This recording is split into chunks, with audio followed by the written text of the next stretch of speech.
न बुलबुल बर गुलश तस्बीह कानीस्त बहर खारे बतशबीह हस्त ज़बानीस्त न बुलबुल बर गुलश तस्बीह कानीस्त के हर खारे बतशबीह हस्त ज़बानीस्त ذکر حکام مد بزائی روح را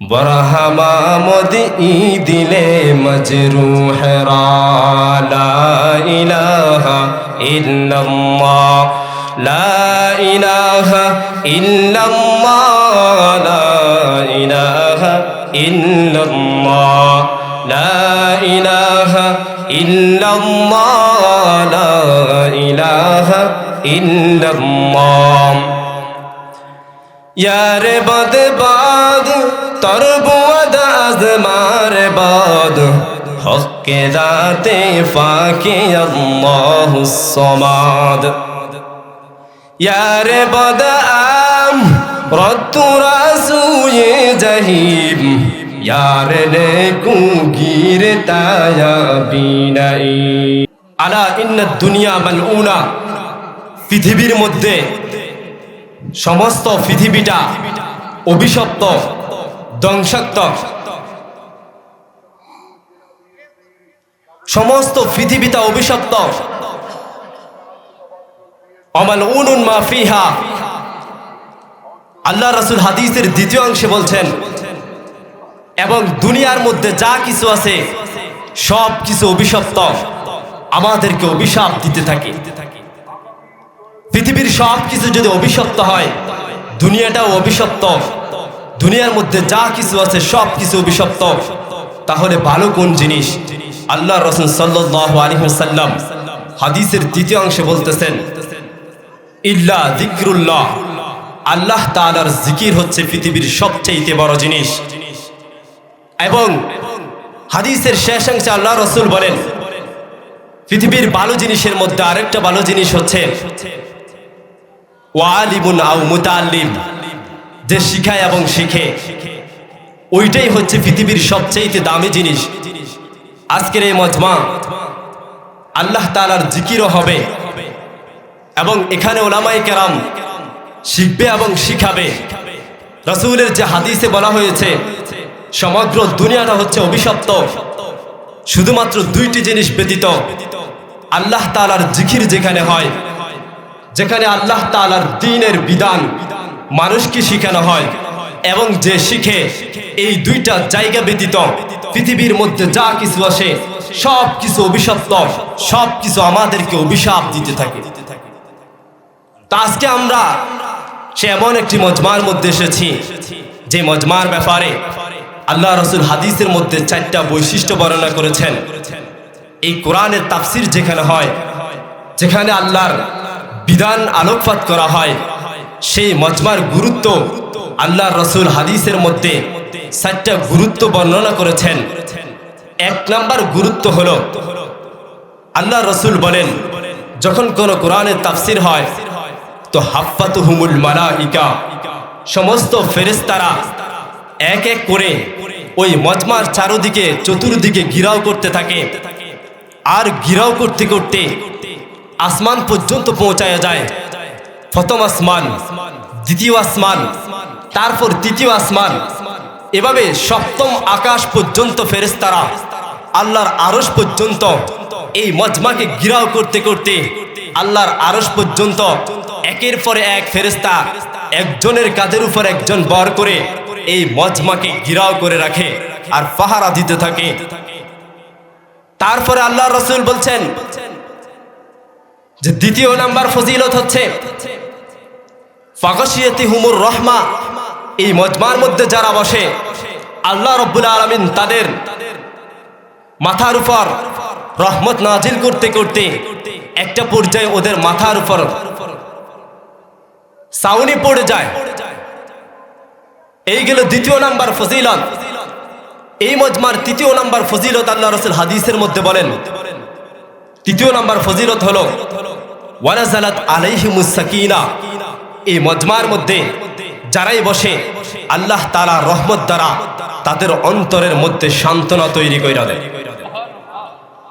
তারপর আল্লাহর রাসূল 4 নম্বর বৈশিষ্ট্য বর্ণনা করেন। 4 নম্বর বৈশিষ্ট্য হলো ওয়াযাকারাহুল্লাহু ফীমান ইনদা। এই মজমার ব্যাপারে, এই দ্বীনি মজমা ব্যাপারে যেখানে কোরআনের তাফসীর হয়, কোরআনের আলোকপাত হয়, এই মজমার ব্যাপারে আল্লাহ রব্বুল আলামিন সমস্ত ফেরেশতাদেরকে, গোলাকৃত সমস্ত ফেরেশতাদেরকে সামনে বসায়া এবং সৌর জগতের মধ্যে আরো যত ফেরেশতা আছে আল্লাহ সব ফেরেশতাকে ডাক দিয়া সমাবেশ করেন। আর সমাবেশের মধ্যে এই তাফসীরুল কোরআন মাহফিলের আলোচনা করেন। আল্লাহ বলেন, এই তাফসীরুল কোরআন মাহফিলের মধ্যে যারা বসেছে, তোমরা তো বলেছিলা যে তাদেরকে দুনিয়ায় পাঠাইলে তারা ফিতনা ফাসাদে লিপ্ত থাকবে। আল্লাহ ফেরেশতাদেরকে এই জন্য একত্রিত করে সেখানে ঘোষণা ছুটাইয়া দেবেন, দেখো তারা আমার কোরআন নিয়ে গবেষণা করছে, দেখো তারা আমার কোরআন শুনছে। তা আল্লাহ বলেন, আজকের এই মজমার মধ্যে যারা আছে আমি আল্লাহ তাদের সমস্ত সগীরা গুনাহ মাফ করে দিলাম। এই মজমাটা আল্লাহ তাআলার কাছে অত্যন্ত প্রিয়। আল্লাহ রাসূল 4টা বৈশিষ্ট্য বর্ণনা করেছেন। 1 নাম্বার হলো ফেরেশতারা বেষ্টন করতে করতে আকাশ পর্যন্ত উঠে যায়। 2 নাম্বার হলো আল্লাহ রহমত নাজিল হতে হতে মাথার উপর চাউনি পড়ে যায়। 3 নাম্বার হলো যে আল্লাহ রহমত নাজিল হতে হতে অন্তরের মধ্যে সান্ত্বনা নাজিল হয়। 4 নাম্বার হলো ইম্পর্টেন্ট জিনিস যে আল্লাহ এই মজমাকে নিয়ে সমস্ত ফেরেশতাদের সামনে আলোচনা করেন, আমাদেরকে নিয়ে আলোচনা করেন আর ঘোষণা দিতে থাকেন, এই মজমার মধ্যে যারা বসেছে, এই তাফসীরুল কোরআন মাহফিলের মধ্যে যারা বসেছে, আমি তাদের সমস্ত গুনাহ মাফ করে দিলাম। কার হাদিস এটা? বিশ্বনবী আকরাম তাজদার মদিনা, বিশ্বনবী মুহাম্মদ সাল্লাল্লাহু আলাইহি সাল্লাম এই হাদিস বর্ণনা করেছেন বুখারী শরীফের মধ্যে।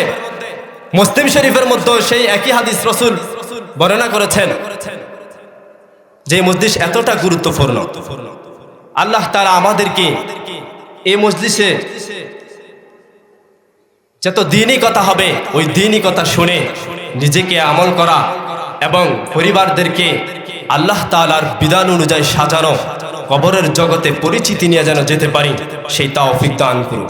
হাজিরিন, আল্লাহ রব্বুল আলামিন এই বর্তমান জামানার মধ্যে পৃথিবীর মধ্যে এক এক প্রান্তরে আজকে এক এক জনের আধিপত্য, হাজারো শ্রেণীর হাতে আজকে দুনিয়ার আধিপত্য।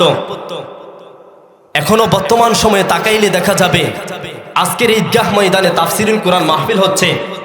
হাজারো ঈদগাহ ময়দানে, পৃথিবীর মধ্যে হাজারো ঈদগাহ ময়দানে এই সময়ের মধ্যে এখনই হাজারো মানুষের জানাজা হচ্ছে। হসপিটালের মধ্যে তাকাইলে দেখা যাবে হাজারো মানুষের মৃত্যু আজরাইল আলাইহিস সালাম নিয়ে যাচ্ছেন, অথচ এখানে তাফসীরুল কোরআন মাহফিল হচ্ছে। হাজারো রাস্তার মধ্যে আল্লাহ তাআলা এই সময়ের মধ্যে হাজারো মানুষের মৃত্যু, হাজারো মানুষকে দুনিয়া থেকে উঠায় নিয়ে যাচ্ছেন। এইভাবে প্রত্যেকটা জায়গার মধ্য থেকে আল্লাহ তাআলা মানুষদেরকে উঠায় নিয়ে যাচ্ছেন। কেউ হাসপাতালে কাতরাচ্ছে, কেউ বা অপারেশনের জন্য কাতরাচ্ছে, কেউ বা রক্তের জন্য হাহাকার। এক একজন এক এক বিধি নিয়ে চিৎকার করছে। সেই আল্লাহ রব্বুল আলামিন বলেন, আস্তে আস্তে আমি আনতে আনতে পুরা শূন্য দুনিয়াকে আমি শূন্য কইরা দিব। আল্লাহ শূন্য দুনিয়াকে শূন্য কইরা দিবেন। অনেকেই ভাবে যে মৃত্যু কি আমাদেরকে ধরবে, মৃত্যু আমাদের কাছেও আসবে না। অনেক নাস্তিক মুরতাদ এটাকে ভাবেন, কিন্তু আল্লাহ বহু আগে শোনায়া দিচ্ছেন যে একটা পর্ব এমন আসবে আল্লাহ রব্বুল আলামিন মালাকুল মউতকে জিজ্ঞাসা করবেন, মান বাকিয়া আলা বাহরিল আরদ, যে জমিনের উপর কে বাকি আছে? মালাকুল মউত জবাব দিবেন, লা আলাল আরদি আহাদুন, জমিনে বিচরণকারী কেউ বাকি নাই, সমস্ত মানুষকে আমি উঠায় নিয়ে আসছি। আল্লাহ জানা সত্ত্বেও মালাকুল মউতকে একটা পর্বে জিজ্ঞাসা করবেন। হাদিসের মধ্যে আসছে যদি সবাই কবরের যাত্রী না হতাম তো এই হাদিস কোনোদিন আসতো না যে আল্লাহ মালাকুল মউতকে জিজ্ঞাসা করবেন, মান বাকিয়া আলা বাহরিল আরদ, জমিনের উপর কে বাকি আছে? তো মালাকুল মউত জবাব দিবেন, লা আলাল আরদি আহাদুন, জমিনে বিচরণকারী কেউ নাই, কেউ বাকি নাই। ওয়া আনতাল হাইয়্যুল লাযী লা তামুন, আর আপনি তো চিরঞ্জীব। তখন আল্লাহ বলবেন, মালাকুল মউতকে জিজ্ঞাসা করবেন, আইনাল্লাযীনা কানু ইয়াঈশুনা ফি বুরুজিম মুশাইয়্যিদা, ওরা কোথায় যারা নিজেদেরকে বেষ্টনীর ভিতরে রাখে, যারা ধারণা করেছিল মৃত্যু তাদের কখনো আসবে না, লোহার প্রাচীরের মধ্যে থাকে যেখানে বাতাস ঢুকতে চেকিং হয়ে ঢুকে, ওরা কোথায় যারা মৃত্যুকে কল্পনাতে ভাবে না, ওরা কোথায়? আল্লাহ মালাকুল মউতকে জিজ্ঞাসা করবেন। তো মালাকুল মউত বলবেন, ওদেরকেও নিয়ে আসছি, জমিন পুরাটা খালি, জমিনের মধ্যে কেউ বাকি নাই। তারপর আল্লাহ জানা সত্ত্বে আবারও জিজ্ঞাসা করবেন, আর কে বাকি জমিনের মধ্যে? তো মালাকুল মউত বলবেন, লা আলাল আরদি, জমিনের উপর কেউ বাকি নাই, ইল্লাল্লাযীনা ইয়াঈসুনা ইল্লা আহলুস সামাওয়াত। মালাকুল মউত বলবেন, জমিনে কেউ নাই, আকাশে যারা বিচরণ করে শুধু তারাই বাকি। কোন বাকি? আকাশে যারা বিচরণ করে ফেরেশতারা। আমরা হয়তো ভাবি আকাশে কেউ নাই, 4 আঙ্গুল জায়গাও খালি নাই। হাদিসের মধ্যে আসছে আকাশের মধ্যে 4 আঙ্গুল জায়গাও খালি নাই। ইল্লা মালাইকাতুন আও কাইমুন আও রাকিউন আও সাজিদুন আও জালিসুন, কেউ রুকু, কেউ সিজদায়, কেউ তাসবিহ পড়া অবস্থায়, এইভাবে আছে ফেরেশতারা। আগামী দিন কিয়ামতের সকাল পর্যন্ত এইভাবে আল্লাহ তাআলার গুণগানে রত থাকবে। 4 আঙ্গুল জায়গা পর্যন্ত আকাশে খালি নাই, তারা গুণগান সিজদায়, কেউ রুকুতে, কেউ তাসবিহ পড়তে আছে। কিয়ামতের সকাল পর্যন্ত তাসবিহ পড়তে থাকবে। তারপর কিয়ামতের যখন সকাল হবে তখন চিৎকার দিবে আর বলবে, মা আবাদনাকা হাক্কা ইবাদাতিক, ও মালিক তোমার শান অনুযায়ী বন্দেগী হয় নাই, তোমার শান অনুযায়ী বন্দেগী করতে পারি নাই। আকাশও খালি করবেন। আকাশ খালি হওয়ার পরে আল্লাহ রাব্বুল আলামিন মালাকুল মউতকে আবারও জিজ্ঞাসা করবেন, এইবার জমিনের উপর কে বাকি? তো মালাকুল মউত জবাব দিবেন, লা আলাল আরদি ওয়ালা আলাস সামাওয়াত, জমিনেও কেউ নাই, আকাশে কেউ নাই, ইল্লাল্লাযীনা ইয়াঈশুনা তাহতা আরশিক, আপনার আরশের নিচে যারা বিচরণ করে শুধু তারাই বাকি আছে। ওয়া আনতাল হাইয়্যুল্লাযী লা তামুত, আর আপনি তো চিরঞ্জীব, আপনি তো চিরদিন থাকবেন। তা আল্লাহ বলবেন যে আমার আকাশের নিচে যারা আছে তাদের মৃত্যু হয়ে যাক, আকাশের নিচে যারা আছে তাদেরও মৃত্যু হয়ে যাবে। তারপর আল্লাহ আবারও জিজ্ঞাসা করবেন, আজরাইল আলাইহিস সালামকে আবারও জিজ্ঞাসা করবেন, এইবার কে বাকি? মালাকুল মউত জবাব দিবেন, লা আলাল আরদি ওয়ালা আলাস সামাওয়াত ওয়ালা তাহতা আরশি, জমিনও নাই, আকাশেও নাই, আপনার আরশের নিচে যারা বিচরণ করে তারাও নাই। ওয়াসামানিয়াতু নাহনু আরবা ওয়া তামানিয়াতু মিন হামিলাতি আরশিক, আমরা 4 ফেরেশতা আর আপনার আরশ বহনকারী 8 জন ফেরেশতা, টোটাল 12 জন বাকি। এছাড়া পৃথিবীর মধ্যে, আসমানের নিচে, আরশের নিচে আর কেউ বাকি নাই। মালাকুল মউত বলবেন কি, জমিনেও নাই, আকাশেও নাই, আপনার আরশের নিচে যারা আছে তাদেরই কেউ জান কবজ করে ফেলেছি, শুধুমাত্র আমরা 4 জন, জিব্রাইল, মিকাইল, ইসরাফিল, আনা মালাকুল মউত, আমরা 7 জন বাকি আছি। আর যারা আপনার আরশকে, যে 8 জন ফেরেশতা আল্লাহর আরশকে বহন করে আছেন, সে 8 জন ফেরেশতা বাকি আছে। ওয়াংতাল হাইয়্যুল্লাযী লা তামুত, আর আপনি তো চিরঞ্জীব, আপনি চিরদিন থাকবেন। তা আল্লাহ বলবেন 12 জনের মধ্য থেকে 4 জনের মৃত্যু হয়ে যাক, ফালিয়ামুত জিব্রাইল ওয়া মিকাইল ওয়া ইসরাফিল, এই 3 জনের মৃত্যু হয়ে যাক। এই 3 জনের মৃত্যুর পরে আল্লাহ আজরাইল আলাইহিস সালামকে আবার প্রশ্ন করবেন, এইবার কে বাকি? তখন আজরাইল জবাব দিবেন, সামানিয়াতু মিন হামিলাতি আরশিক, যারা আপনার আরশ বহন করে আছে ওই 8 জন ফেরেশতা বাকি। আল্লাহ বলবেন ওই 8 জনেরও মৃত্যু হয়ে যাক। এখন প্রশ্ন আসতে পারে, আল্লাহর আরশ যারা কাদের উপর বহন করে আছে তাদের যদি মৃত্যু হয়ে যায়, তা আল্লাহ তাআলার এই আরশ কিসের উপর থাকবে? কিসের উপরে আরশ থাকবে? কে এটাকে গ্রহণ করবে? তখন আল্লাহ আমাদের দৃষ্টিকে ঘুরাইতেছেন, উংদুর ইলা হাযা শাবমা। আল্লাহ আমাদের দৃষ্টিকে বলতেছেন, উংদুর ইলাল জিবালি ওয়া ইস্তিকরাইহা, উংদুর ইলা শামসি ওয়া ইরতিফাইহা, উংদুর ইলাল আরদি ওয়া ইকতিসাইহা। মাঝে মাঝে আকাশটা দেখো আর উচ্চতা দেখো। তারাউনাহু বিগয়রি আমাল, কোথাও তুমি খুঁটি খুঁজে পাবে না। খুঁটিবিহীন যে আকাশকে আমি আল্লাহ রেখেছি, আমি আমার আরশকেও খুঁটিবিহীন ছাড়া ওই ফেরেশতাদের মৃত্যু হয়ে গেল আমি আমার আরশকে রাখতে পারবো।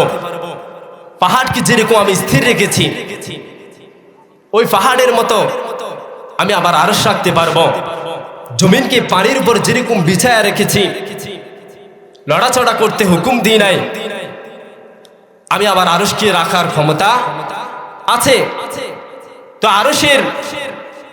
আরশ আর কত বড় হবে, এই বর্ণনা করলে এখানে আমার বিষয় পর্যন্ত আমি পৌঁছতে পারবো না। অনেক বড় আরশ, হালকা ইঞ্চিতে একটু ধারণা দিয়ে আরশ কত বড়, যে আল্লাহ রাসূল হাদিসের মধ্যে বলেন, আরশ যে 8 জন ফেরেশতা বহন করে আছে, তাদের এক একজনের কান্দা হচ্ছে 700 বছরের রাস্তা। এক একজন ফেরেশতার যে কাঁধ আছে, এই কাঁধের দূরত্ব হচ্ছে 700 বছরের রাস্তা। তাহলে 8 জন ফেরেশতা, তাহলে কতশো বছরের রাস্তা সমপরিমাণ আল্লাহ রাব্বুল আলামিনের আরশ। 7 আকাশ উপরের যে ফেরেশতারা আল্লাহর আরশকে গ্রহণ করে আছে, 7 আকাশ উপরে সমুদ্র, ফেরেশতারা ওই সমুদ্রের উপরে আল্লাহর আরশকে বহন করে আছে। সমুদ্রের পানি গভীরতা সম্পর্কে আল্লাহ রাসূল হাদিসের মধ্যে তথ্য দেন, সমুদ্রের গভীরতা তোমরা কি জানো? কামা বাইনাস সামাওয়াতি ওয়াল আরদ, সমুদ্রের গভীরতা হচ্ছে জমিন থেকে আকাশ পর্যন্ত যতটুকু দূরত্ব, অতটুকু হচ্ছে সমুদ্রের গভীরতা। যেই সমুদ্রের উপরে 7 আকাশ উপরে ফেরেশতারা আল্লাহর আরশ বহন করে আছে, ওই সমুদ্রের গভীরতা হচ্ছে জমিন থেকে আকাশ পর্যন্ত। আর ফেরেশতাদের পানি কতটুকু? হাদিসের মধ্যে রাসূল বলেন, ফেরেশতাদের পানি গিরা পর্যন্ত হয়। জমিন থেকে আকাশ পর্যন্ত যদি সমুদ্রের গভীরতা হয়, সেই গভীরতা সমুদ্রের ফেরেশতাদের পানি হাঁটু পর্যন্ত হয়, তাহলে ওই ফেরেশতা কত বড়? তা আল্লাহ বলেন যে একটা পর্ব আসবে, আল্লাহ মালাকুল মউতকে জিজ্ঞাসা করতে থাকবেন, একের পরে এক নেওয়ার পরে আরশ বহনকারী যারা আছে তাদেরও মৃত্যু হয়ে যাবে। আল্লাহ তারপর জিজ্ঞাসা করবেন, এইবার কে বাকি? মালাকুল মউত জবাব দিবেন, লা আলাল আরদি ওয়ালা আলাস সামাওয়াত ওয়ালা তাহতা আরশিক, জমিনেও নাই, আকাশেও নাই, আপনার আরশের নিচে যারা বিচরণ করে তারাও নাই, যারা আরশ বহন করে তারাও নাই। আনা, শুধুমাত্র আমি আজরাইল বাকি আছি। ওয়া আনতাল হাইয়্যুল্লাযী লা তামুত, আর কি আপনি তো চিরঞ্জীব, আমি আর আপনি ছাড়া এই পৃথিবীতে আর কেউ নাই, সবাইকে আমি নিয়ে আসছি। তখন আল্লাহ বলবেন, মালাকুল মউতকে বলবেন, ফাতামুত আনতা, এবার তোমার ফালা, তুমি মরো। মালাকুল মউত আজরাইল আলাইহিস সালাম কেন মরবেন? আল্লাহ লজিক দিবেন, তুমি কেন মরবা? লিআন্নী কাতাবতুল মাউতা আলা মান তাহতা আরশিক, আমার আরশে আজিমের গেটে লেখা। আল্লাহ বলেন, আমার আরশে আজিমের গেটে লেখা, লিআন্নী কাতাবতুল মাউতা আলা মান তাহতা আরশিক, যে আমার আরশের নিচে থাকবে তার জন্য মৃত্যু অনিবার্য। যে আমার আরশের নিচে থাকবে তার জন্য মৃত্যু অনিবার্য। ফাহুয়া তাহতা আরশিক, আর তুমি আমার আরশের নিচে, তোমাকেই মরতে হবে। তারপর আল্লাহ রাব্বুল আলামিন মালাকুল মউতের মধ্যে মৃত্যুর যাতনাকে ঢালবেন। সায়ুলকি আলাইহি সাকরাতুল মাউত, আল্লাহ মালাকুল মউতের উপর যখন মৃত্যুর যাতনাকে ঢালবেন, মালাকুল মউত চিৎকার দিবেন আর বলবেন, বিইজ্জাতিকা ওয়া জালালিক, মালিক তোর ইজ্জত আর জালালের কসম, লাউ আলিমতু সাকরাতাল মাউত, মৃত্যু সম্পর্কে যদি আমার ইঞ্চিত পরিমাণ ধারণা থাকতো, মা কাবাস্তু আরওয়াহাল মুমিনিন, কোন মুমিন মুসলমানের মৃত্যু আমি পৃথিবীর জমিন থেকে এত কষ্ট দিয়ে নিয়ে আসতাম না। আজ মালাকুল মউত জানে না মৃত্যু যে কঠিন, তিনি আসেন, অপারেশন করেন, তারপর চলে যান, অথচ মৃত্যুর যন্ত্রণা সবচেয়ে বড় কঠিন। এইভাবে মালাকুল মউতেরও মৃত্যু হয়ে যাবে, থাকবেন শুধু আল্লাহ রাব্বুল আলামিন। এরপরে যারা ভাবে মৃত্যু আমাদের কাছে আসবে না, আমাদেরকে ফাঁকডাও করবে না, যদি এমনটাই হতো আল্লাহ রাসূল হাদিসের মধ্যে এই কথা বলতেন না কোনোদিন যে সবাইকে আল্লাহ নিয়ে যাবেন। আল্লাহ বলতেন না যে আমার আরশে আজিমের নিচে লেখা, গেটে লেখা, যারা আরশের নিচে বিচরণ করে তাদের সবাইকে মৃত্যুবরণ করতেই হবে। মৃত্যুবরণ তো আমরা করবই, সবাইকে কবরের জগতে পাড়ি দিতে হবে, কিন্তু আমি যে কবরে যাব, আমাকে যে আল্লাহ পৃথিবীর মধ্যে পাঠাইলেন, কি জন্য পাঠাইলেন, ক্ষণস্থায়ী জামানার মধ্যে কেন পাঠাইলেন, মহাব্বত কইরা ফেরেশতাদের বিরুদ্ধে যায়া মহাব্বত করে আমাদেরকে যে বানাইলেন, কেন বানাইলেন? আল্লাহ পবিত্র কালামের মধ্যে ঘোষণা করেন, ওয়ামা খালাকতুল জিন্না ওয়াল ইনসা ইল্লা লিয়াবুদুন, আমি জিন এবং মানুষকে সৃষ্টি করেছি একমাত্র আমার ইবাদতের জন্য। কিসের জন্য? ইবাদতের জন্য। যা আমি তোমাকে ইবাদতের জন্য সংক্ষিপ্ত সময় দিয়ে পৃথিবীর জমিনে প্রেরণ করেছি, এরপরে আমি আবার তোমাকে থেকে উঠায় নিয়ে আসব। কিন্তু আমি যে তোমাকে ইবাদতের জন্য পৃথিবীর জমিনে পাঠাইলাম, যেই ফেরেশতারা কোনোদিন গুনাহ করে না, জন্মলগ্ন থেকে কিয়ামতের সকাল পর্যন্ত আমার তাসবিহ জপবে, আমার ইবাদত করবে, আমার বন্দিগি করবে, ওই ফেরেশতাদের সাথে আমি যখন তোমাদের আলোচনা করেছিলাম তারা নিষেধ করেছিল, কিন্তু আমি তো তোমাদেরকে ভালোবাসা মহাব্বত করে আমি তোমাদেরকে বানাইলাম। এখন প্রশ্ন হলো, আমি যে তোমাকে পৃথিবীর জমিনে পাঠাইলাম, এক একটা নিয়ামত দিয়ে আমি তোমাকে বড় করলাম, তো কিরকম নিয়ামত দিয়েছেন? ছোট থেকে বড়, নাফাক থেকে আনতে আনতে ছোট করলেন, বড় করলেন, বুদ্ধি শক্তি দিলেন। এরপর আল্লাহ চন্দ্র সূর্য সব নিয়ামত দিয়া যখন আমরা দেখেন যে আমরা তার বিরুদ্ধে চলে গিয়েছি, নফরমানি করতে করতে পুরো জমিনটাকে নাফাক বানায় দিয়েছি, তখন আল্লাহ আমাদেরকে স্মরণ করাইতে থাকেন, আমাদের পিঠে হাত দিয়ে আল্লাহ বলতে থাকেন, ও বান্দা আবেদি, ইয়া আবেদি, ও আমার বান্দা বান্দা, কুনতামা মাহিনা, তুমি কি ভাবো না তুমি একটা বিদঘুটে দুর্গন্ধময় পানি ছিলা? সলবিয়া বি কাওয়াইবি উম্মিক, তুমি বাপের পিঠে মায়ের সিনায় ছিলা। আখরাজতু, আমি সেখান থেকে তোমাকে বাহির করেছি। ফি সালাসি জুলুমাত, তিন অন্ধকারের ভিতরে ছিলা, তিন অন্ধকারের ভিতরে ছিলা। ফালাম্মা তাম্মাত মুদ্দাতু আশহুরিক, যখন তোমার সময় পরিপূর্ণ হলো, তখন আমি আওহাইতু মালাকাল মুআক্কালি বিল আরহাম, আমি তোমার মায়ের রেহেমের কাছে আমার ফেরেশতা নিযুক্ত করছি। তুমি যখন নাফাক অবস্থায় ছিলা, বিদঘুটে দুর্গন্ধময় পানি ছিলা, তখন থেকে শুরু করে তোমাকে বড় করা পর্যন্ত আমি আমার ফেরেশতাদের দ্বারা নিয়ন্ত্রণ করেছি। যখন তোমার মায়ের পেট থেকে হাড্ডি মাংস দিয়া, রক্ত দিয়া সবকিছু কমপ্লিট হওয়ার পরে আল্লাহ বলেন, ফালাম্মা তাম্মাত মুদ্দাতু আশহুরিক, যখন তোমার পৃথিবীর জমিনে আসার সময় হলো, আওহাইতু মালাকাল মুআক্কালি বিল আরহাম, আমি রেহেমের ফেরেশতার কাছে ওহী পাঠাইছি। আম্মা সাবিলা ইয়াসসার, রাস্তাকে আস্তে আস্তে প্রশস্ত করো, রাস্তাকে আস্তে আস্তে প্রশস্ত করো। ফাফরিশ রিশাকার রাকিক, পাতলা ফরকে বিছায়া দাও। ফাখরাজতু আলা রিশাইহির রাকিক, আমি পাতলা ফরের উপর দিয়া তোমাকে বাহির করছি। আমি ফেরেশতার মাধ্যমে সৃষ্টি থেকে এই পর্যন্ত তোমাকে নিয়ন্ত্রণ দিতে দিতে পৃথিবীর জমিনে আনলাম। আল্লাহ আমাদেরকে স্মরণ করাচ্ছেন, নফরমানি যখন পুরো দুনিয়া ছড়ে যায়, আল্লাহ সেই নফরমানের ভিটে হাত লাগায়া বলেন, ও বান্দা কুনতামা আম্মাহিনা, তুমি তো কিছুই ছিলে না, বিদ্যুটে দুর্গন্ধময় পানি ছিলা। আমি সেখান থেকে তোমাকে আমার ফেরেশতাদের নিয়ন্ত্রণে বাহির করলাম। যখন আমি পৃথিবীর মধ্যে তোমাকে আনলাম, তুমি অসহায় ছিলা, কুনতা মিসকিনা।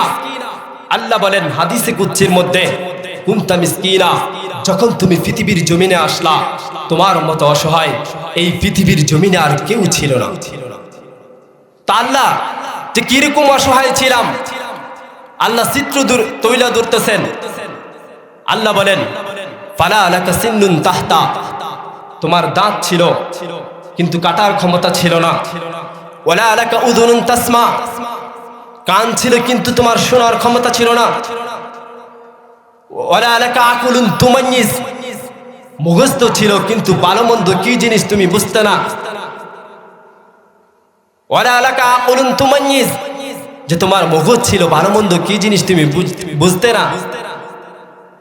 ওয়ালা আলাকা ইয়াদুন তাফতিশ, হাত ছিল কিন্তু তোমার ধরার ক্ষমতা ছিল না।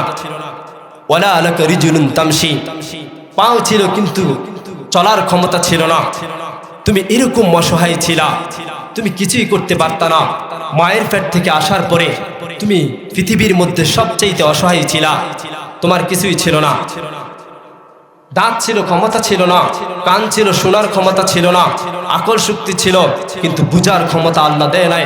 আল্লাহ বলেন আমি তোমাকে তারপরে আস্তে আস্তে পালতে পালতে আমি তোমাকে জ্ঞান দিলাম, কানে শোনার ক্ষমতা দিলাম, চক্ষু দ্বারা দৃষ্টি দিয়ে সব কিছু দেখার নিয়ামত দিলাম।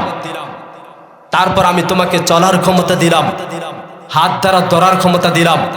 তুমি হাত দ্বারা আমার নিয়ামত ধরো, পা দ্বারা আমার জমিনের মধ্যে চলো। আস্তে আস্তে চলতে চলতে তুমি যখন হাঁটতে শিখেছ, তারপর আমি আবার তোমাকে নিয়ামত দিতে দিতে পারছি। যখন তোমার সময় হলো, আমি তোমার ওয়ামবাতুলাকা এর কয়নি রকি কয়নি ফি সদরি উম্মিক, আমি তোমার মায়ের সিনায় দুইটা পাতলা রককে জারি করে দিয়েছিলাম, লাবানান খালিসান, সেখান থেকে পিওর দুধ খাওয়ায়া আমি তোমাকে বড় করেছি। হাররান ফি শীতা, আল্লাহ বলেন শীতের ছোঁয়া লাগতে দেরি, মায়ের বুকের দুধকে আমি হিটার দিয়া গরম করতে দেরি করি নাই। বারিদান ফি সাইফ, ঠান্ডা আসতে দেরি, দুধের মধ্যে ঠান্ডা লাগতে দেরি, আমি হিটার দিয়া গরম করতে দেরি করি নাই। যখন দুধ গরম হয়ে গিয়েছে, আমি আবার ফ্রিজ দিয়া ঠান্ডা করতে দেরি করি নাই, যাতে করে তোমার কষ্ট না হয়। আমি তোমাকে সেই পিওর দুধ খাওয়ায়া এত বড় করলাম। তারপর আল্লাহ বলেন যখন তোমার সময় পরিপূর্ণ হলো,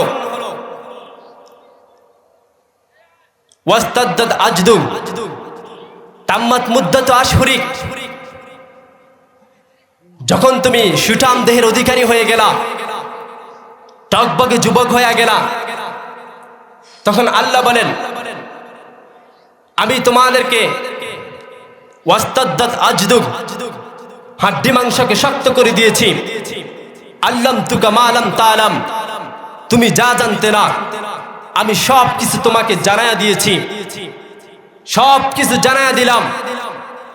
ছোট থেকে দুর্গন্ধ জায়গা থেকে আনতে আনতে বড় করতে করতে, ফেরেশতা দ্বারা নিয়ন্ত্রণ করতে করতে আজকে যখন সব নিয়ামত দিলাম, ঠিক তখনই তুমি আমার নফরমানিতে লিপ্ত হয়ে গেলা।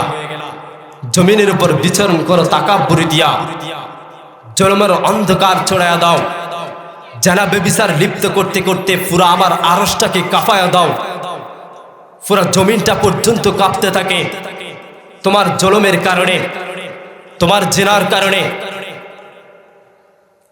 পুরো জমিনটা পর্যন্ত তোমার জিনার কারণে কাঁপতে থাকে, তোমার নাফরমানির কারণে কাঁপতে থাকে। অথচ আল্লাহ, আমি আল্লাহ তোমাকে অসহায়ত্ব থেকে সহায়িত্ব দিলাম, আজকে তুমি আমাকে ভুইলা গেলা। কিন্তু মনে রেখো অচিরেই একটা সময় আসতেছে তোমাকে আমার কাছে আসতে হবে। অচিরে একটা সময় আসতেছে তোমাকে আমার কাছে আসতে হবে, তখন বুঝবা আমি যে এত নিয়ামত দিলাম, তুমি এই নিয়ামতের নাফরমানি যে করলা, পুঙ্খানো আমি তোমার থেকে সেই হিসাব নেব। যদি তুমি সেই হিসাবে সফল হতে পারো, তোমার জন্য আমি সেই জামানার মধ্যেও এমন বালাখানা তৈরি করে রেখেছি যেটা কোনো কান কোনোদিন পৃথিবীর মধ্যে শুনে নাই। জান্নাতের নিয়ামতের কথা বর্ণনা পৃথিবীর কোনো কান কিয়ামতের সকাল পর্যন্ত কোনোদিন শুনবে না। যতটুকু শুনবে এটা হচ্ছে সামথিং, অল্প একটু শুনবে। কিন্তু আল্লাহ বলেন যে নিয়ামত রেখেছি, এই নিয়ামতের বর্ণনা কিয়ামতের সকাল পর্যন্ত যদি কেউ দেয়, তারপরে ওটা শেষ করতে পারবে না। যদি তুমি সফল কাম হতে পারো, তোমার জন্য আমি সেই জান্নাত তোমাকে দিব। আর যদি শুনে রাখো, যদি তুমি নাফরমানিতে আমার আদালতে ধরা খেয়ে যাও, তো তোমার জন্য কঠিন থেকে কঠিন আযাব অপেক্ষা করছে।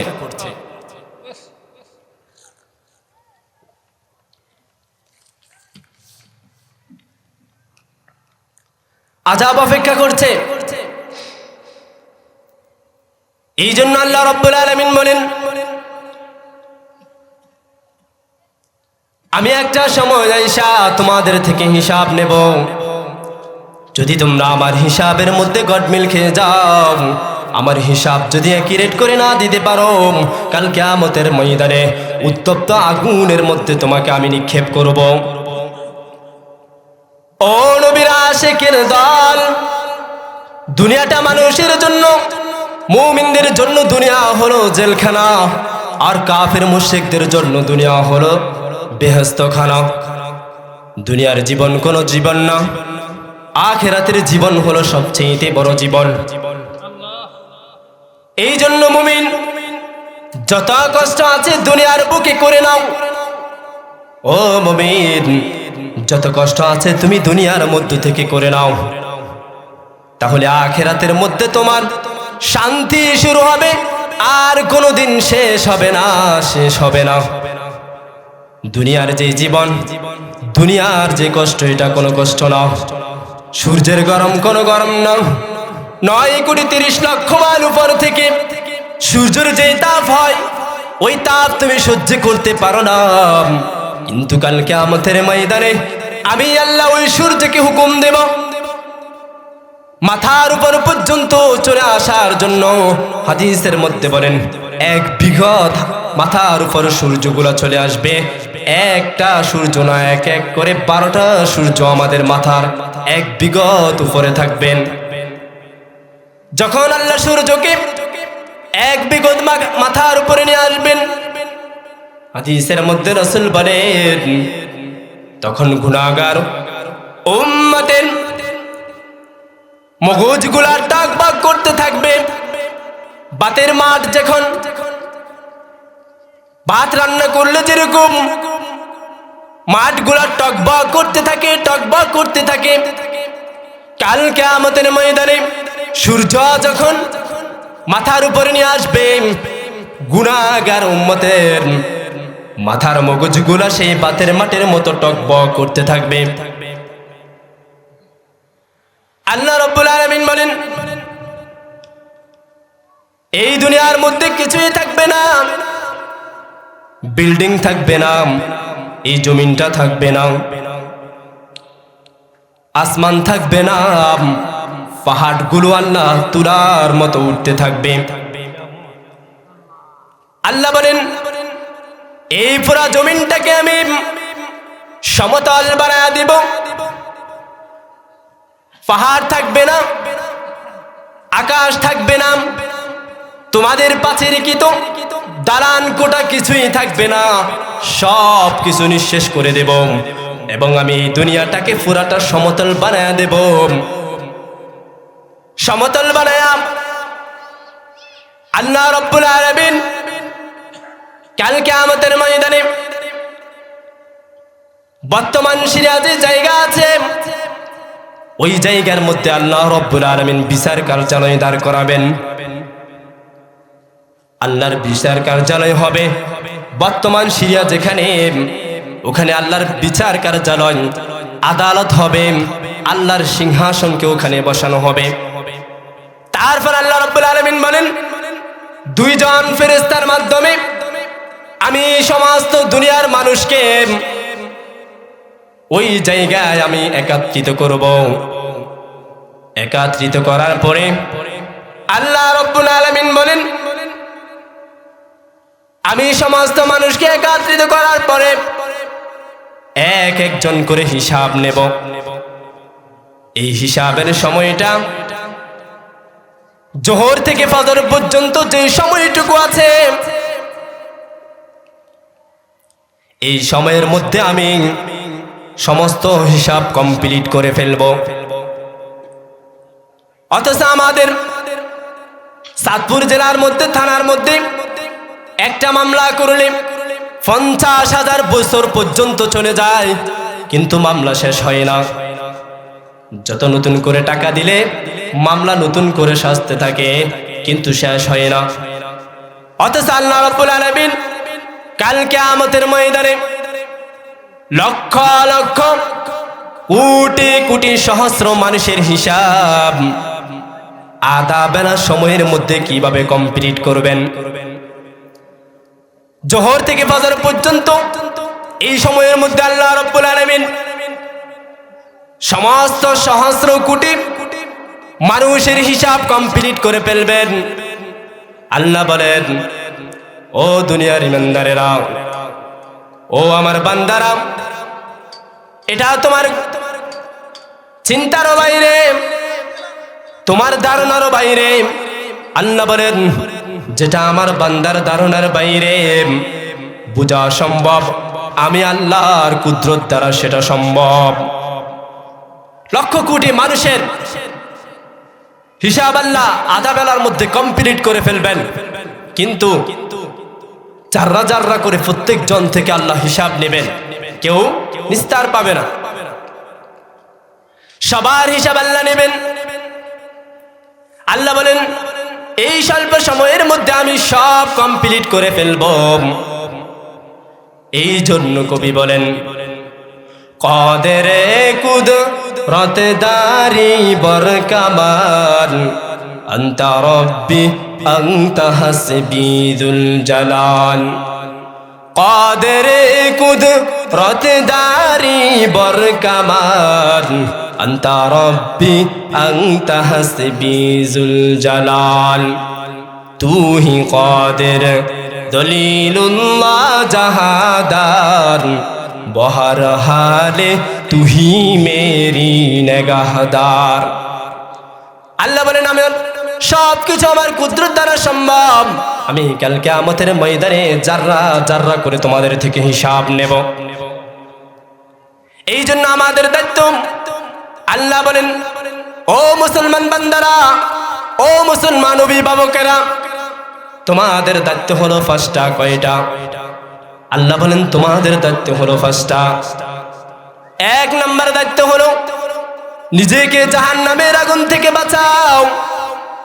দুই নম্বর দায়িত্ব হলো তোমার আহলে ওয়াল পরিবারদেরকে তুমি জাহান্নামের আগুন থেকে বাঁচাও।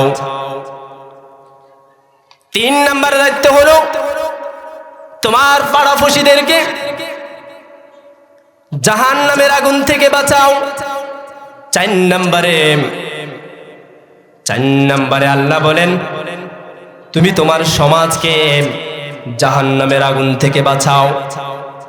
পাঁচ নম্বর দায়িত্ব আল্লাহ বলেন, যদি সময় হয় তাহলে তুমি এই উম্মত নিয়ে ফিকির করো, বিশ্বনবীর উম্মত নিয়ে ফিকির করো।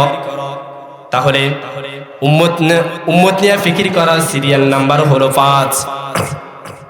সমাজকে নিয়ে চিন্তা করার সিরিয়াল নাম্বার হলো 4। পাড়ার প্রতিবেশীদেরকে চিন্তা করার জন্য সিরিয়াল নাম্বার হলো 3। নিজের ঘরের সন্তান পরিবারের জন্য চিন্তা করার সিরিয়াল নাম্বার হচ্ছে 2। 1 নাম্বার সিরিয়াল হলো নিজেকে জাহান্নামের আগুন থেকে বাঁচাও। 1 নাম্বার সিরিয়াল হলো নিজেকে বাঁচাও। তারপর তোমার পরিবারকে বাঁচাও, তারপর তুমি তোমার পাড়ার প্রতিবেশীদেরকে বাঁচাও, তারপর তুমি তোমার সমাজের মানুষদেরকে জাহান্নামের আগুন থেকে বাঁচাও। তারপর তুমি যদি সময় থাকে সমাজের জন্য চিন্তা করো, আরেকটু যদি সময় পাও তাহলে বিশ্বনবীর উম্মতদেরকে নিয়ে তোমরা চিন্তা করো। এই 5টা দায়িত্ব তোমাদের জন্য কর্তব্য। আজকে সাতপুর জেলার ঐতিহাসিক ঈদগাহ ময়দানের তাফসীরুল কোরআনের মাহফিলটা যুবকদের আয়োজন। এটা কত নাম্বার শর্তের মধ্যে গেল? 5 নাম্বার দায়িত্বের মধ্যে গেল, উম্মত নিয়ে ফিকিরি করা। এই যুবকেরা উম্মত নিয়ে ফিকির করেছেন, এই জন্য আজকের এই তাফসীরুল কোরআন মাহফিলের ব্যবস্থা করেছেন। আল্লাহ রাব্বুল আলামিন আমাদেরকে প্রত্যেক অভিভাবকদেরকে কাল কিয়ামতের ময়দানে জিজ্ঞাসিত করবেন, আলা কুল্লুকুম রাইন ওয়া কুল্লুকুম মাসউলুন আন রিআয়াতিহি। আল্লাহ রাসূল হাদিসের মধ্যে বলেন, তোমরা প্রত্যেকে হলো অভিভাবক। তোমাদের অধীনস্থ যারা আছে তাদের অধীনস্থ সম্পর্কে কাল কিয়ামতের ময়দানে আমি আল্লাহ রব্বুল আলামিন জিজ্ঞাসিত করব। যদি তোমরা জবাব না দিতে পারো, সন্তানের জন্য তুমি আটকা পড়ে যাবে। সন্তান তোমার পিঠের উপর দিয়া আল্লাহর কাছে আদালতে অভিযোগ পেশ করে বলবে, আল্লাহ, আমার পিতার জন্য আমি করতে পারি নাই, আমার পিতা আমাকে কোনোদিন নামাজের জন্য বলে নাই, আমার পিতা আমাকে কোনোদিন আপনার বিধান শিক্ষা দেয় নাই, আমাকে কোরআনের বইবিধি সম্পর্কে বলে নাই। আজকে তুমি আমার পিতাকে জাহান্নামের মধ্যে দিয়ে দাও, আমাকে তুমি জান্নাতের মধ্যে দিয়ে দাও। সন্তানেরা পর্যন্ত সেই দিন আল্লাহর আদালতে আপনাকে ফাঁসায়া দিয়া তারা জান্নাতে চলে যাবে, কিন্তু আপনি যে অভিভাবকের দায়িত্ব যে পালন করলেন না, কাল কিয়ামতের ময়দানে আপনাকে আল্লাহ জাহান্নামে দিয়ে দিবে। হাসরের মাঠে আযাবের মধ্যে সবচাইতে ভয়ানক সময় হলো 3টি। কয়টি? হাসরের ময়দানে সমস্ত মানুষ একত্রিত করার পরে যেই ভয়গুলো মানুষের মধ্যে থাকবে, সবচাইতে বড় ভয় হচ্ছে 3টা। 1 নাম্বার ভয় হলো যখন আমাদের আমলনামাগুলো আল্লাহ রাব্বুল আলামিন আমাদের হাতে দিবেন।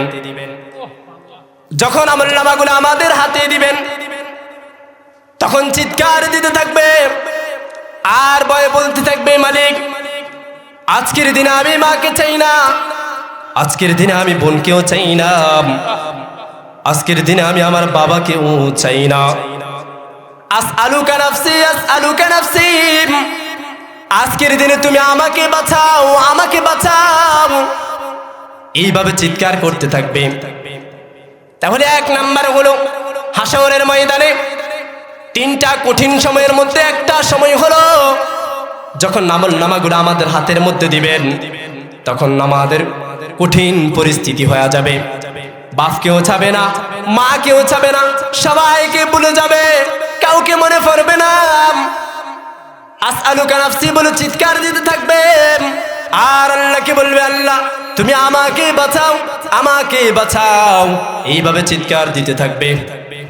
হাসরের ময়দানে 3টি ভয়ের সময়ের মধ্য থেকে 2 নাম্বার ভয় হলো যখন আল্লাহ রাব্বুল আলামিন আমাদের আমলনামাগুলোকে ওজন করবেন। আল্লাহ যখন আমাদের আমলনামাগুলো ওজন দিবেন, মাফ করবেন, তখন আমাদের ভয়ের মধ্যে থাকতে হবে।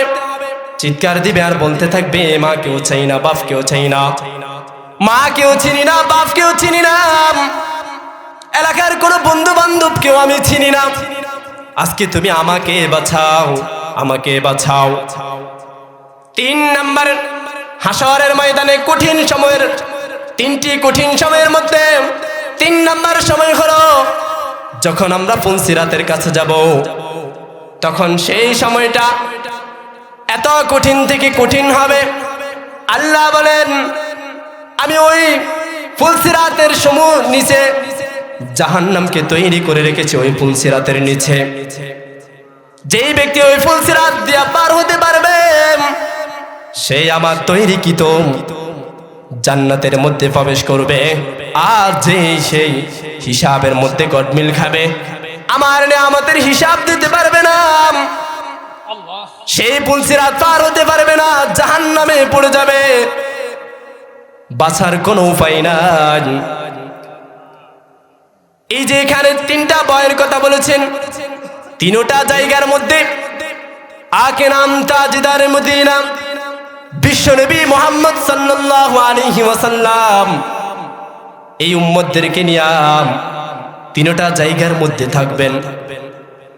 এই কঠিন হাসরের ময়দানে আল্লাহর বিচার কার্যালয়ের পাশে কেউ থাকবে না। যখন এই উম্মতের আমলনামাগুলা বাম হাতের মধ্যে দিবে, তখন রাসূল ওখানে উপস্থিত থাকবেন আর আল্লাহকে বলবেন, আল্লাহ আমার উম্মতকে বাঁচাও, আমার উম্মতকে বাঁচাও। ফুলসিরাতের জায়গায় গিয়েও আল্লাহ বলবেন, আমার উম্মতকে বাঁচাও, উম্মতকে বাঁচাও। এইভাবে সব এই তিনটা জায়গার মধ্যে আল্লাহ রাসূল থাকবেন। আমাদের আমলনামাগুলা যখন আমাদের বাম হাতের মধ্যে দিবে, গুনাহগার নাফরমানের আমলনামাগুলা যখন বাম হাতের মধ্যে দিবে, আল্লাহ রব্বুল আলামিন তখন ওই গুনাহগার বান্দাদেরকে যখন আমলনামা দেওয়ার জন্য রেডি করবেন, হাতটা বাড়ায়, কুদরতি হাতটা যখন বাড়ায়া দিবেন, ওই গুনাহগার বান্দা ডান হাতটা বাড়ায়া দিবে।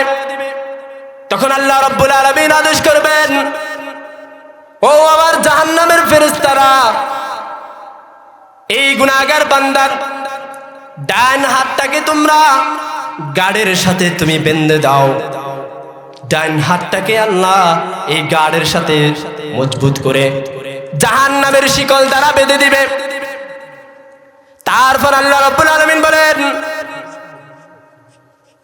তোমার বাম হাতটাকে স্বাভাবিকভাবে তোমাকে বাম হাতের মধ্যে তোমার আমলনামাগুলো আল্লাহ দিবেন না। কিভাবে দিবেন? আল্লাহ রাসূল বলেন, আমলনামাগুলা এই বুকটা ছিঁড়ে, বুকটাকে ছিদ্র করে বুকের পিছন দিয়ে আল্লাহ হাতটাকে বাহির করবেন। বুকটা ছিদ্র করে হাত বুকের পিছন দিয়া পেটের মধ্যে হাতটা বাহির করে আল্লাহ সেই হাতের মধ্যে আমাদেরকে আমলনামা দিবেন। গুনাহগার বান্দার আমলনামা বাম হাতে দিবেন, এত সহজে দিবেন না। আমার বুকটাকে ছিদ্র করে নেবেন, গুনাহগারের বুকটাকে ছিদ্র করে পিছন দিয়ে বাইর করে আল্লাহ আমলনামা দিয়া বলবেন, যাও এবার চলে যাও। আল্লাহ এখান থেকে তাড়ায়া দিবেন। এইভাবে সহজভাবে দিবেন না।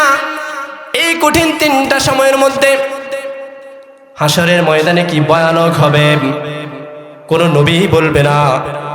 সমস্ত নবী নিজের জান নিয়ে থাকতে চিৎকার দিতে থাকবে, শুধু আমাদের নবী বলবেন, নাসআলুকা উম্মতি, হে আল্লাহ আমার উম্মতকে বাঁচান, উম্মতকে বাঁচান। আর কারো কথা আর কেউ বলবে না। তারপর আল্লাহ রাব্বুল আলামিন ঘোষণা করতেছেন হাসরের ময়দানে কি হবে। সূরা গাশিয়াতের মধ্যে আল্লাহ বলেন, আমিলাতুন নাসিবা। সম্মানিত হাজিরিন, যে কথা বুঝাইতে চাইছিলাম যে আল্লাহর আদালতে যদি আমলনামা ভালো করে না নিয়ে যেতে পারি, যদি কাল কিয়ামতের ময়দানে আমাদের আমলনামা বাম হাতে চলে আসে, তো আমাদের কোনো অস্তিত্ব থাকবে না। আল্লাহ আমাদেরকে শাস্তি দিবেন। কিরকম শাস্তি দিবেন? কঠিন থেকে কঠিন শাস্তি দিবেন। পৃথিবীর মধ্যে আমরা নামাজ বাদ দিয়ে অনেকে অনেক কাজ করি, সামাজিক কাজ করি, অনেকে অনেক ধরনের কাজ করি। বিভিন্ন ধর্মের মধ্যে যারা তাদের ধর্ম অনুযায়ী ইবাদত করে, তাদের এই কষ্টকাল কিয়ামতের ময়দানে কাজে আসবে না। আল্লাহ কোরআনে কারীমের মধ্যে বলেন, সূরা গাশিয়াতের মধ্যে বলেন আমিলাতুন নাসিবা, যে অনেক মানুষ কাল কিয়ামতের ময়দানে ক্লান্ত হবে, ক্লিষ্ট হয়ে যাবে আযাবের ভয়ে। আযাবের ভয়ে কাল কিয়ামতের ময়দানে মানুষগুলা ক্লান্ত হয়ে যাবে, ক্লিষ্ট হয়ে যাবে। এই জন্য মুসনাদে ফারুক 2 নম্বর খণ্ডের মধ্যে মাররা ওমর ইবনুল খাত্তাব রাদিয়াল্লাহু তাআলা আনহু বিদাইরি রাহেব, ওমর ফারুক রাদিয়াল্লাহু তাআলা আনহু একজনের ইহুদি পাদ্রী রাস্তানার পাশ দিয়ে যাচ্ছিলেন। পাদ্রী সে মুসলমান না, কিন্তু সে জানে কোনটা হালাল কোনটা হারাম। আল্লাহ যে আছে সেটাও সত্য, ইসলাম ধর্ম যে সত্য সেটা সে জানে, এরপরে তারা মানে না। ইহুদিদের পাদ্রী রাস্তানার পাশ দিয়ে যাওয়ার সময়, পাদ্রী হলো ইহুদি ধর্মের সবচাইতে বড় গরু ঠাউর, তার পাশ দিয়ে যাওয়ার সময় ওমর ফারুক রাদিয়াল্লাহু তাআলা আনহু ওই পাদ্রীকে ডাক দিলেন। পাদ্রী যখন ওমর ফারুক রাদিয়াল্লাহু তাআলা আনহুর দিকে আসতেছিলেন, ফাজালা ইয়ানজুরু ইলাইহিম ওয়া জালা ইয়াবকি, ওমর ফারুক রাদিয়াল্লাহু তাআলা আনহু ওই পাদ্রীকে দেখা জোর জোরে কান্না শুরু করে দিলেন। ফাকিলা লাহু ইয়া আমিরুল মুমিনিন মা ইউবকিকা মিন হাদা, প্রশ্ন করা হলো আমিরুল মুমিনিন এই পাদ্রীকে দেখা আপনার চোখে কান্না কেন? ওমর ফারুক রাদিয়াল্লাহু তাআলা জবাব দিতেছেন, যাকারতু কাওলাল্লাহি আযজা ওয়া জাল ফি কিতাবি আমিলাতুন নাসিবা। আল্লাহর পবিত্র কোরআনের মধ্যে আল্লাহ বলেন, কাল কিয়ামতের ময়দানে অনেক মানুষ ক্লান্ত হয়ে যাবে, ক্লিষ্ট হয়ে যাবে। দুনিয়ার মধ্যে অনেক আমলনামা করবে, অনেক কাজ করবে, কিন্তু কাল কিয়ামতের ময়দানে এটা তাদের কোনো কাজে আসবে না। তারপর বলেন তাসলা নারান হামিয়া, আমি জাহান্নামীদেরকে, গুনাহগার বান্দাদেরকে উত্তপ্ত আগুনের মধ্যে নিক্ষেপ করব। উত্তপ্ত আগুনটা কেমন হবে? মুফাসসিরিনে কেরাম তাফসীরের কিতাবের মধ্যে বলেন, লাউল কিয়াত কতরাতুম মিনহা আলাল জিবালি লাযাবাত, এই উত্তপ্ত গরমের ফোঁটা যদি দুনিয়ার মধ্যে এক ফোঁটা পড়ে, সমগ্র দুনিয়াটা মোমের মতো গলে যাবে। আমি সেই তোমাদেরকে কঠিন আগুনের মধ্যে নিক্ষেপ করব। তারপর আল্লাহ রাব্বুল আলামিন কোরআনে কারীমের মধ্যে বলেন,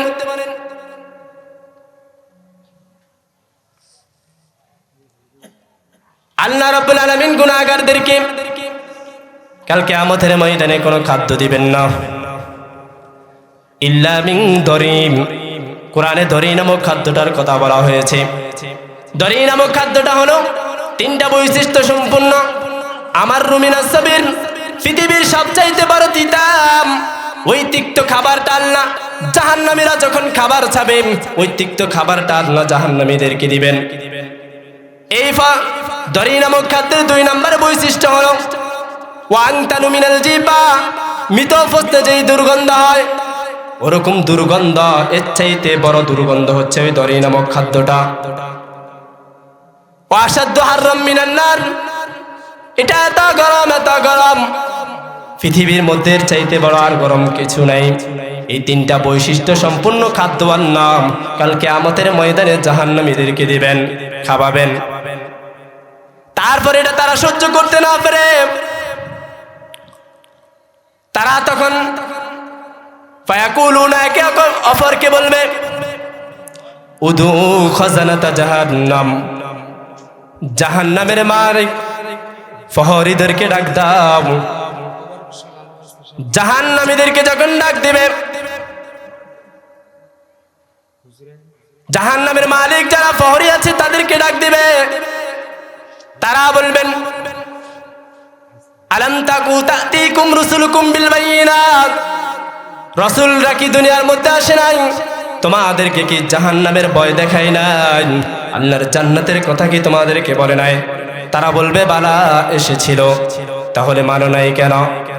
তারপর তারা বলবেন জাহান্নামের প্রহরীদেরকে ডাক দিয়ে লাভ নাই, উদু মালিকা জাহান্নাম, জাহান্নামের দারোগা মালিককে ডাক দাও। তারা জাহান্নামের মালিক দারোগাকে ডাক দেয়া বলবে এই আযাব সহ্য করতে পারছি না, আল্লাহকে বলো আমাদেরকে জাহান্নাম থেকে মুক্তি দিয়ে দুনিয়ার মধ্যে প্রেরণ করতে। যখন তারা জাহান্নামের দারোগাকে ডাক দিবে, দারোগা 50,000 বছর পর জবাব দিবে। ইমাম আমাশ বলেন নুবিতু আন্না বাইনা দুআইকুম ওয়া বাইনা ইজাবাতি মালিকুন ইয়াহু আলফাম। যখন তারা জাহান্নামের মালিক দারোগাকে ডাক দিবে, তখন দারোগা এই তাদের ডাকে 50,000 বছর পর জবাব দিবে। আর বলবে কি বলবা বলো? তখন জাহান্নামীরা বলবে এই আযাব সহ্য করতে পারছি না, আল্লাহকে বলো আমাদের আযাবটাকে মুক্ত করে দিতে, আমাদেরকে পৃথিবীর মধ্যে প্রেরণ করে দিতে। জাহান্নামের মালিক দারোগা বলবে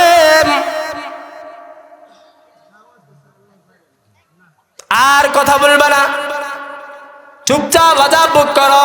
তারপর তারা বলবেন জাহান্নামের প্রহরীদেরকেও ডাক দিয়ে লাভ হয় নাই, জাহান্নামের মালিক দারোগাকে ডাক দিয়ে লাভ হয় নাই। এবার আল্লাহকে ডাক দিল, আল্লাহ তুমি আমার আযাবকে মাফ করে দাও, আমাদেরকে দুনিয়ার মধ্যে প্রেরণ করো। সবাই তো জবাব দেবে 50,000 বছর পর জাহান্নামের মালিক দারোগা জবাব দেবে, কিন্তু আল্লাহ রব্বুল আলামিন কে যখন তারা ডাক দিবে আল্লাহ কি জবাব দিবেন শুনুন। আল্লাহ বলবেন ইকসাউ ফিহা ওয়ালা তুকাল্লিমুন, চুপচাপ আযাব ভোগ করো, কোনো কথা বলবা না। আল্লাহ বলবেন চুপচাপ জাহান্নামের মধ্যে থাকো, ওয়ালা তুকাল্লিমুন, কোনো কথা বলবা না। আমার রাসূল পাঠাইলাম দুনিয়ার মধ্যে, তারা তোমাকে আমার ভয় দেখাইছে, সব কিছু জানার পরেও আমি মহাব্বত কইরা আমার সমস্ত নিয়ামত দিয়া তোমাকে বানাইবার পরে পালতে পালতে সব নিয়ামত ভোগ করার পরে আজকে তুমি আমার নাফরমানি করেছো, তুমি জাহান্নামের মধ্যে আযাব ভোগ করতে থাকো, কোনো কথা বলবে না। আল্লাহ চিৎকার দিয়ে বলবেন ওয়ালা তুকাল্লিমুন, কোনো কথা নাই, কোনো কথা বলবে না। এই জন্য জাহান্নামের আগুন থেকে বাঁচেন। আল্লাহ রব্বুল আলামিন ভয়ানক শাস্তি আমাদের জন্য জাহান্নামের মধ্যে রেডি করে আছেন। এই জন্য এখন থেকে তওবা করে আল্লাহ রব্বুল আলামিনের কাছে ফিরে গেলেন আল্লাহ আমাদেরকে ক্ষমা করে দিবেন। আল্লাহ বলেন আমার কোন গুনাহগার বান্দা যখন গুনাহ করতে করতে একটা ভিতর থেকে চিৎকার আসে, হায় আল্লাহ আমি তো শেষ হয়ে গেলাম, তখন আল্লাহ বলেন তোমার এই আওয়াজটা আমার আরশের কাছে আইসা ঠক্কর খেয়াল আমার আরশটাকে লাড়া দিয়ে দেয়। তখন আমি আল্লাহ আর বসতে পারি না, আমি তোমার পিঠের উপর হাত বুলায়া বলিম, কুদরতি হাত বুলায়া আমি বলিম ফালাম্মা তায়াক্কানতা বিল বাওয়ার ওয়া যানানতা আন্নাকা মিন আহলিন নার মারাহতু ইলাইকা রিদওয়ান, আমি তোমাকে পর্দা দ্বারা আবদ্ধ করে নিম, গফারতু ইলাইকা, আমি তোমাকে মাগফিরাতের মধ্যে ডুবায়া দিম, ওরে আজলিকা সাম্মাইতু নাফসি আল আজিজুল গফফার, তোমাকে ক্ষমা করার জন্য আমি আল্লাহ গফফার নামকে ধারণ করেছি। এই জন্য গুনাহ করার পরে যদি আল্লাহর কাছে তওবা করি, সাথে সাথে আল্লাহ বলেন আমি তোমাকে ক্ষমা করতে দেরি, আগামী দিন কিয়ামতের সকাল পর্যন্ত এই তওবার দরজা খোলা থাকবে। এবং প্রত্যেক ব্যক্তি মৃত্যুর আগে, মৃত্যুর সাকারাত যখন দেহের মধ্যে চলে আসবে তখন আর তওবার সুযোগ থাকবে না। সাকারাতের আগ পর্যন্ত আল্লাহ বলেন আমি তোমাকে সুযোগ দিয়ে দিলাম, এরপরে যদি তুমি না পারো, আমার জান্নাতে যদি না যেতে পারো, ভয়ানক থেকে ভয়ানক, কঠিন থেকে কঠিন শাস্তি আমি তোমাদেরকে দেব। এই জন্য আল্লাহ রাব্বুল আলামিনের জাহান্নাম থেকে বাঁচেন। আল্লাহ পৃথিবীর মধ্যে আনছেন, কেউ থাকবেন না, সবাই চলে যাব, সবাইকে জাহান্নামের আগুন থেকে বাঁচতে হবে। আল্লাহ তাআলা আমাদের জন্য বিশাল নাজ নিয়ামত রেখেছেন। সময় থাকলে বলা যেত, কিন্তু বলা সম্ভব না। এই জন্য নিজের জীবনটাকে সাজায় আখিরাতের জন্য রেডি করি, আল্লাহর কাছে যেন পরিচিতি নিয়ে যেতে পারি। আল্লাহ রব্বুল আলামিন আমাদেরকে তার দ্বীন অনুযায়ী, তার কোরআন অনুযায়ী, তার রাসূলের সুন্নাহ অনুযায়ী আমল করার, জিন্দেগি যাপন করার তৌফিক দান করুক। ওয়া আখির দাওয়ানা আলহামদুলিল্লাহি রাব্বিল আলামিন।